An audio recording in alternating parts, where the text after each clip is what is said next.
আসসালামু আলাইকুম এভরিওয়ান। বাবার মৃত্যু গল্পের শেষ পার্ট। তো চলো বেশি কথা না বলে গল্প শুরু করা যাক।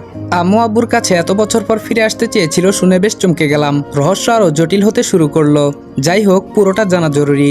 আমি বললাম, আচ্ছা ডিভোর্সের কারণটা আগে শুনি। আনাস বলল তাদের ডিভোর্স হয়েছিল একটা বাচ্চা চুরির ইস্যু ধরে, তবে তার আগেও তাদের মাঝে একটা বিষয় নিয়ে ঝগড়া হতো। আমি বললাম কি বিষয়? আনাস বলল তোর আম্মু রাজনীতিতে প্রবেশ করতে চেয়েছিল, তোর আব্বু সেটা মেনে নিতে নারাজ।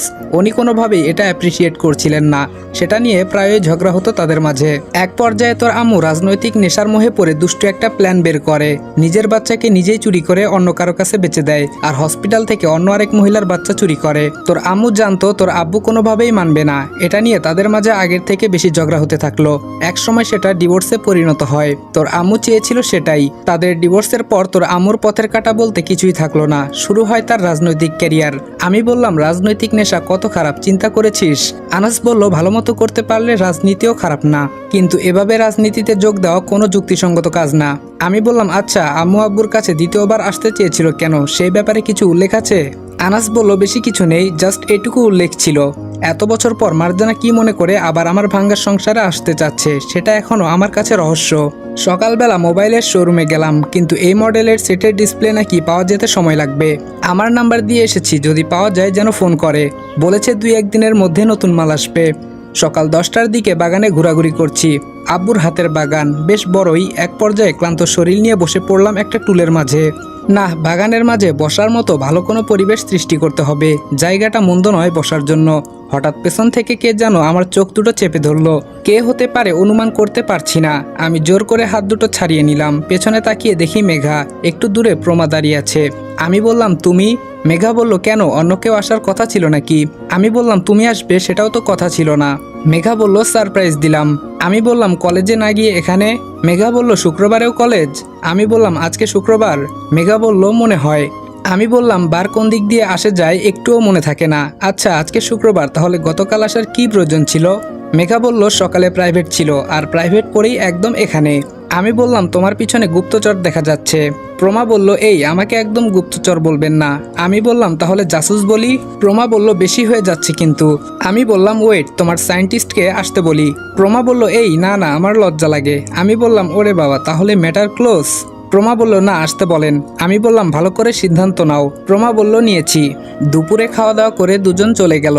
আনাস কি যেন একটা কাজে আটকে গেছে, আসতে পারেনি। সময়টা বেশ বোরিং লাগছে। গালিবকে ফোন দেওয়া যাক, পরিস্থিতি কেমন একটু জানা প্রয়োজন। আমি গালিবকে ফোন দিলাম। হ্যালো। গালিব বলল, ঢাকা গিয়ে তো সব ভুলে গিয়েছিস। আমি বললাম, আরে না, ভুলবো কেন? গালিব বলল, তোর প্রতি বিশ্বাস নেই। আচ্ছা, একটা সুখবর আছে। আমি বললাম, কি?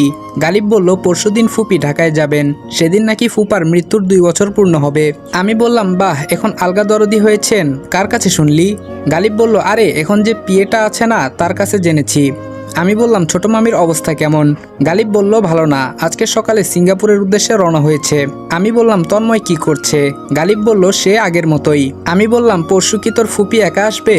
গালিব বলল, না, পুরো পরিবার থাকতে পারে, এখন তো নকল মেঘ আছে, সমস্যা কি? আমি বললাম, তাও কথা। গালিব বলল, সেদিন যদি কিছু না করতে পারিস তাহলে আর কখনো সময় পাবি বলে মনে হয় না। আমি বললাম, আচ্ছা পরশুদিন আসতে দে, দেখা যাক সেদিন কি করতে পারি। গালিব বলল, হুম। হ্যালো বন্ধুরা, আপনি কি বোর হচ্ছেন, কিছু মজা করতে চান? তাহলে আজ আমি 1xBet নামের একটি অ্যাপ সম্পর্কে কথা বলতে চাই, যেটি সবচেয়ে বিশ্বস্ত বুকমেকার। এখানে মজা করার পাশাপাশি রয়েছে পুরস্কার জেতার সম্ভাবনা। এখানে সমস্ত লাইভ ম্যাচের ফলাফল এবং ম্যাচটি লাইভ দেখতে পারবেন। আপনি স্কোরের ভবিষ্যৎবাণী করে বাজি ধরতে পারেন, যেমন কোন দল জিতবে, কত রান করবে ইত্যাদি। এবং BMW গাড়ি, আইফোন, ল্যাপটপ আরো অনেক কিছু পুরস্কার জেতার সুযোগ রয়েছে। আর হ্যাঁ, বিখ্যাত PSG ও সিরিয়া এখানের স্পন্সর, তাই অবিশ্বাসের কোনো কথাই আসে না। এখানে ক্রাশ ও নতুন চিকেন রোড গেম সহ আরো বিভিন্ন ধরনের গেম রয়েছে, যেগুলো খেলে রয়েছে সহজেই টাকা জেতার সম্ভাবনা। আর রেজিস্ট্রেশন করার সময় আমার প্রচার কোড অনফায়ার ব্যবহার করে প্রথমবার জমাতে পান 12,000 টাকা পর্যন্ত ও ফ্রি স্পিন। আপনি সহজেই পেটিএম, ব্যাংক, বিকাশ, নগদ, রকেট এবং অন্যান্য সহজ পদ্ধতির মাধ্যমে আপনার জেতা টাকা তুলতে পারবেন। তাহলে আর দেরি কিসের? পিন কমেন্টের লিঙ্ক থেকে অথবা গুগলে 1xBet সার্চ করে আমার দেওয়া প্রোমো কোড অনফায়ার ব্যবহার করে রেজিস্ট্রেশন করুন এবং বোনাস পান। মোবাইলের ডিসপ্লে পাওয়া গেল। এখন একজন দক্ষ মেকানিকের কাছে দিয়ে এসেছি। অনেক পুরনো মোবাইল, আবার অনেক অংশ ভেঙে যাওয়ার ফলে একটু সময় লাগবে। এইদিকে আগামী দিন আম্মু সপরিবারে আসবে এখানে কবর জিয়ারত করতে। তখন যেভাবেই হোক আমাকে সব তথ্য সংগ্রহ করতে হবে। আইডিয়া, এই বুদ্ধিটাই কাজে লাগাতে হবে। আনাস আর আমি এখন থানায় আছি। ওসি সাহেব আনাসের পূর্ব পরিচিত, বেশ খাতির আছে তার সাথে। আমার সাথে ঘটে যাওয়া সবকিছু বললাম। তিনি আমাদের সাহায্য করবে বলে আশ্বাস দিলেন। গালিব আর তন্ময়ের সাথে আগে থেকে পরিকল্পনার কথা আলোচনা করা হয়েছে, যেন পরিস্থিতির সময় তারা বিচলিত না হয়। পরের দিন যেহেতু অন্য থানার এমপি সাহেবা এসেছেন, তার সঙ্গে পুলিশ তো থাকবেই। একটু পর গালিব মেসেজ দিল, তোরা কোথায়? আমরা এখন তোদের বাড়িতে আছি, একটু পর চলে যেতে পারি। আমি বললাম, আমরা এসে গেছি, চিন্তা করিস না। র্যাবের 4টা গাড়ি পুরো বাড়ি ঘিরে ফেললো। আমি, আনাস আর র্যাবের একজন সিনিয়র অফিসার নেতৃত্ব দিচ্ছি মিশনের। যদিও আমরা দুজন ছদ্মবেশে। সবাই আস্তে আস্তে বাড়িতে ঢুকলাম। সেখানে অবস্থানরত সবাইকে চারদিক দিয়ে ঘিরে ফেললাম। যেহেতু এখানে অপারেশনের র্যাব, সেহেতু পুলিশের 4 আনা মূল্য। তবুও তারা দায়িত্বের খাতিরে জিজ্ঞেস করলেন, স্যার কি হচ্ছে এসব? আমি বললাম, দুজনের নামে ক্রাশ ফায়ারের নির্দেশ আছে। পুলিশ বলল, স্যার আমাদের কাছে তো এমন কোনো ইনফরমেশন নেই। আমি বললাম, আপনাদের কাছে নেই দেখে যে আমাদের কাছে নেই তা কোনো কথা নয়। এই দেখুন ক্রাশ ফায়ারের হুকুমনামা। এবার আম্মু বলল, কিসের জন্য ক্রাশ ফায়ার এবং কাকে? এবার আসল অফিসার বলল, আপনার ছেলে এবং আপনার বড় ভাইকে। আম্মু বলল, হোয়াট, কিসের জন্য? অফিসার বলল, ওরা 3টে মার্ডার কেসের আসামি, আপনিও জড়িত আছেন, অ্যারেস্ট হিম। আম্মু মোবাইল বের করে কাকে যেন ফোন দেওয়ার প্রস্তুতি নিচ্ছে, তার আগেই আমি মোবাইলটা ছো মেরে নিয়ে নিলাম। আমি বললাম, আগে মিশন শেষ হোক, তারপর যেখানে মন চায় সেখানে ফোন করবেন। আম্মু বলল, কিন্তু কিসের খুন? আমি বললাম, 2 বছর আগে আপনি, আপনার বড় ভাই এবং আপনার ছেলে মিলে আপনার আগের স্বামীকে খুন করেছেন। এই ঘটনাটি আপনার পিএসরা দেখে ফেলাতে তাদের আপনি প্রথমে চাকরি থেকে বহিষ্কার করেন, পরে খুন করেছেন। আম্মু বলল, হোয়াট? আমি বললাম, এই সময় নেই, তাড়াতাড়ি মিশন শেষ করুন, আমাদের রিপোর্ট জমা দিতে হবে সন্ধ্যার আগে। বড় মামা বলল, গালিব, এটা তো মিরাজ, তোর ফ্রেন্ড। গালিব বলল, না জেঠু, সে আমার ফ্রেন্ড না, সে র্যাব। সেদিন সে আমার মাথায় পিস্তল ঠুকিয়ে আমাকে বলেছিল সবার সামনে অভিনয় করতে। আনাস বলল, এসব হিসাব নিকাশ পরে হবে, আপনার ছেলেকে 2 বছর যাবৎ খুঁজতেছি, আজকে পেলাম। আম্মু বলল, আমার ছেলের গায়ে একটুও টাচ করবেন না, সে নির্দোষ। আনাস বলল, আমাদের কাছে ইনফরমেশন আছে, অফিসার 3 জনকে নিয়ে চলুন। আম্মু, তন্ময় আর বড় মামাকে গাড়িতে উঠালাম। আম্মু কোনো কথা না বলে চুপচাপ গাড়িতে বসে আছে। গালিবকে রেখে এসেছি মুন্নিকে ফলো করার জন্য। র্যাবের বিষয়টি বোধ হয় আপনাদের মাথায় আসছে না, তাহলে চলুন ক্লিয়ার করি। পুলিশ দিয়ে এই পরিকল্পনাটি করানো যেত না, তাই থানার ওসি সাহেব র্যাবকে অবগত করে। যেহেতু সত্যি 3টা মার্ডার কেস, তাই তারা রাজি হয়। তবে প্রমাণ বের করা কষ্টকর দেখে অন্য পরিকল্পনা করে সব তথ্য সংগ্রহ করা লাগছে। প্রাথমিক কাজ শেষ। যেহেতু এমপি সাহেবা, তাই বিষয়টি ইতোমধ্যে সারা দেশে ছড়িয়ে পড়েছে।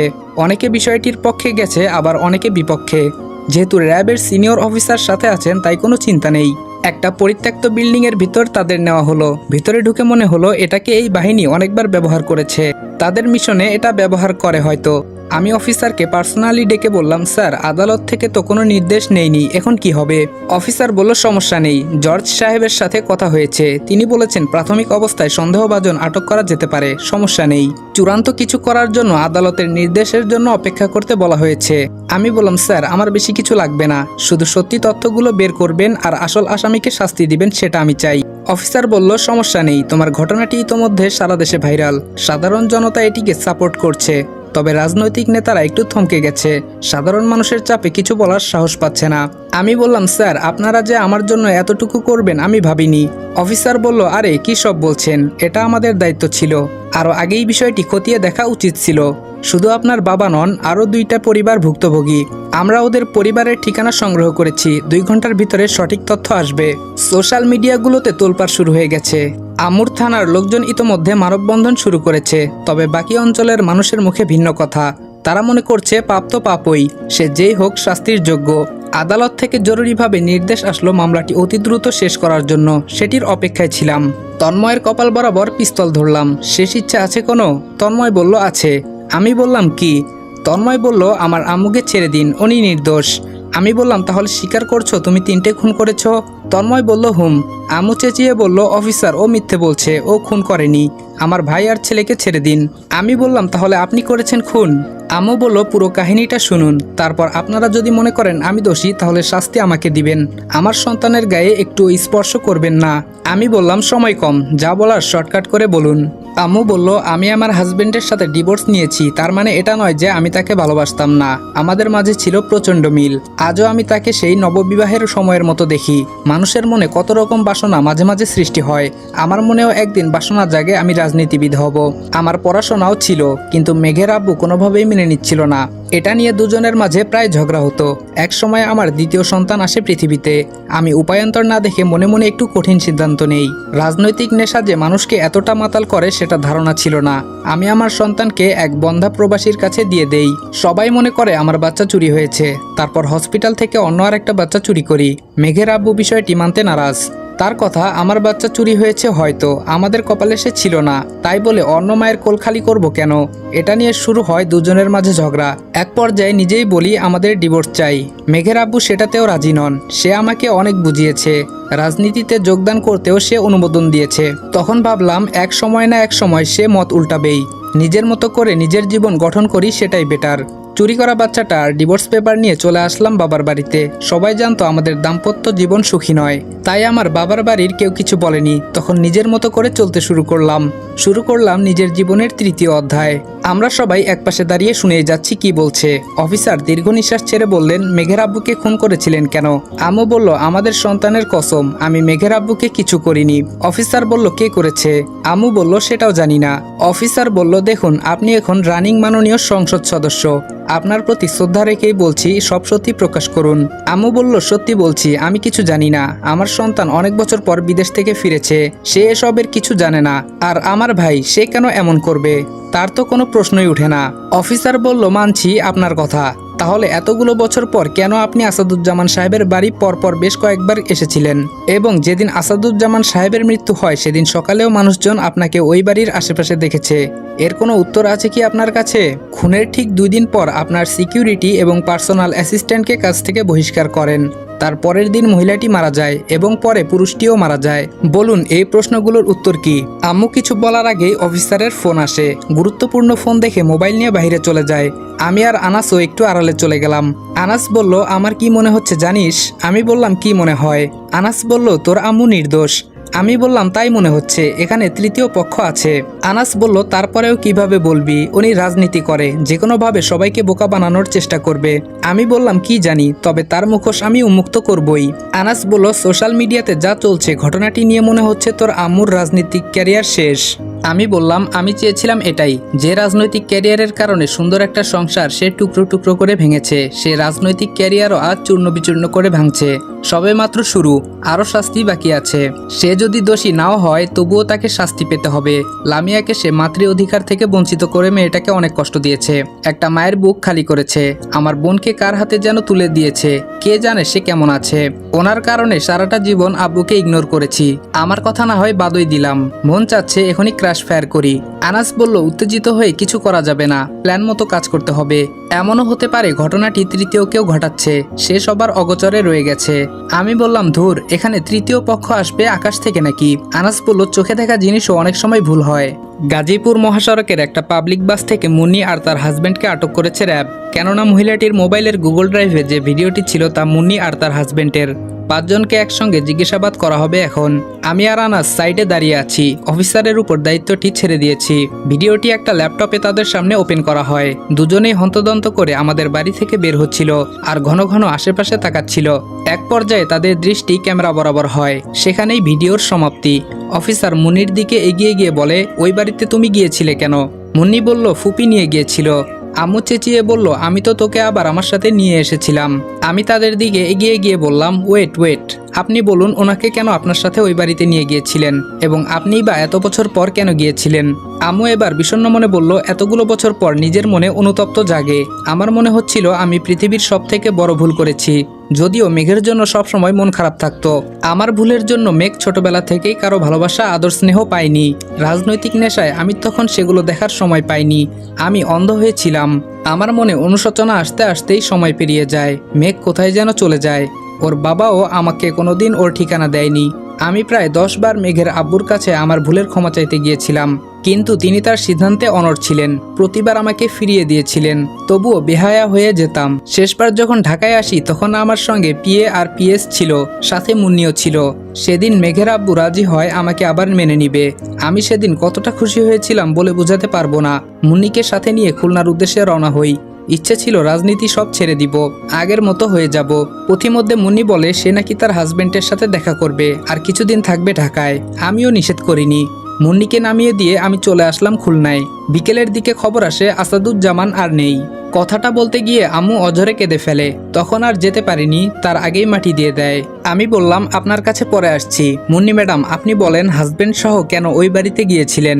মুন্নি বলল এমনি ফুপাকে দেখতে। আমি আনাসকে ইশারা করলাম জিনিসটা নিয়ে আসার জন্য। একটু পর আনাস একটা জাতা নিয়ে আসলো।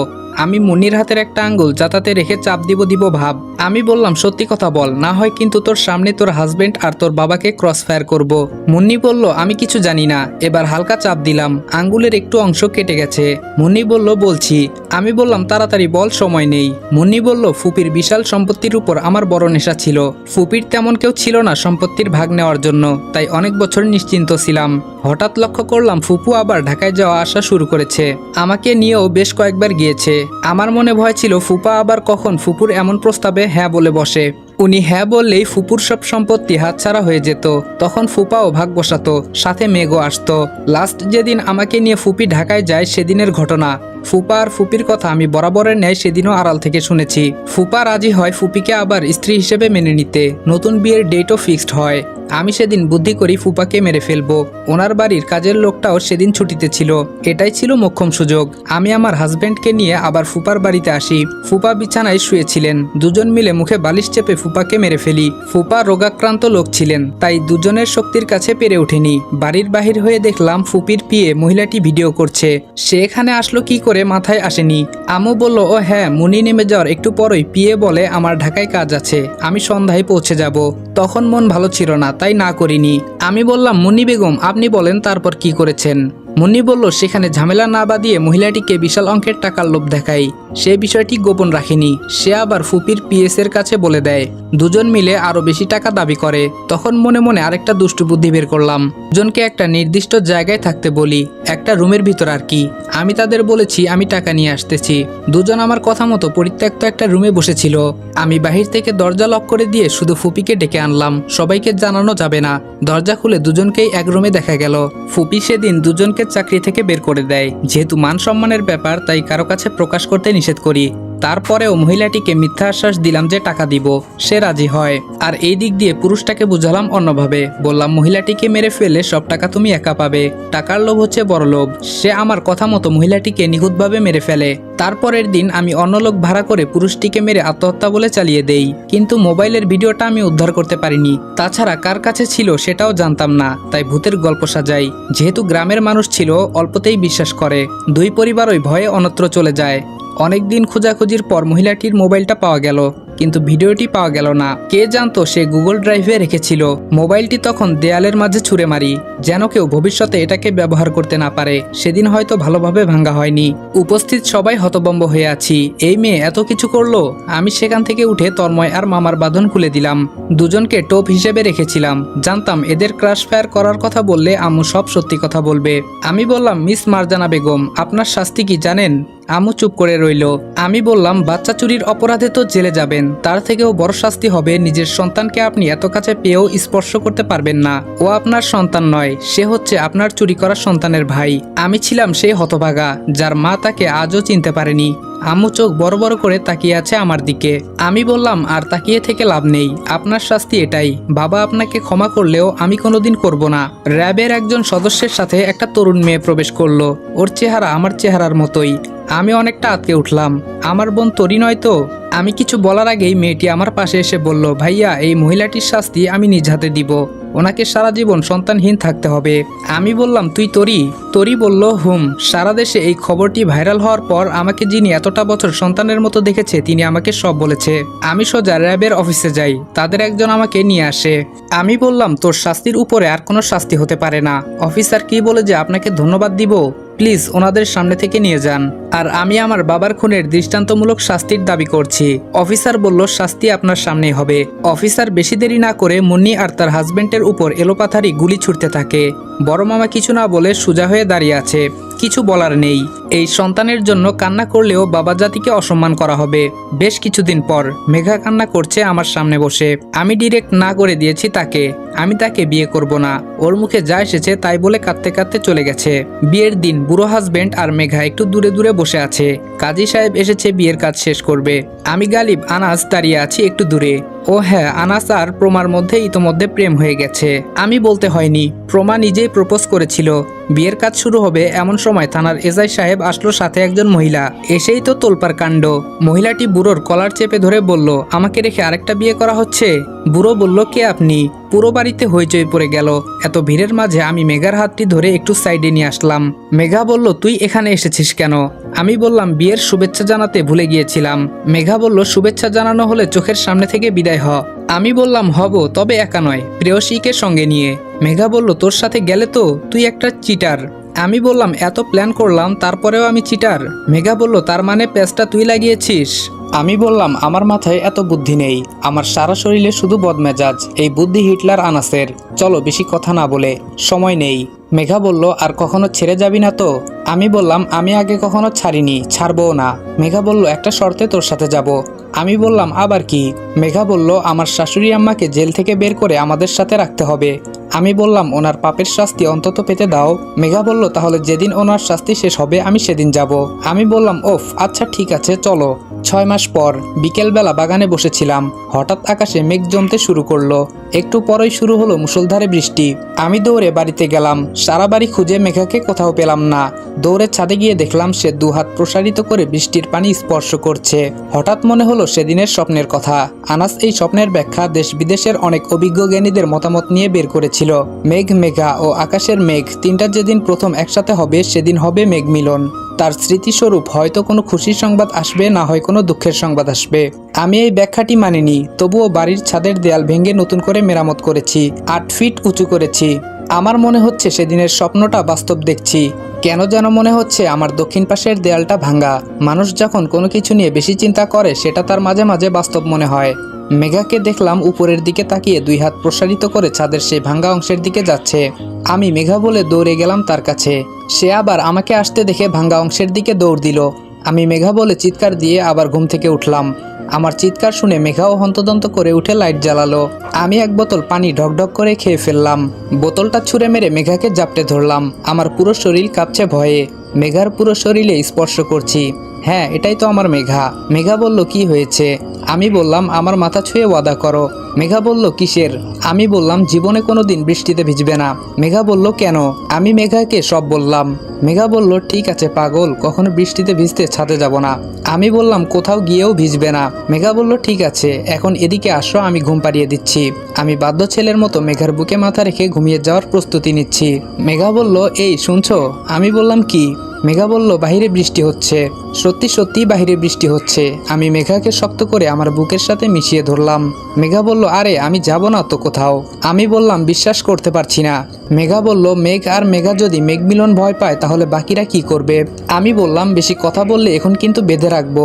মেঘা বলল, আহারে ভালোবাসা।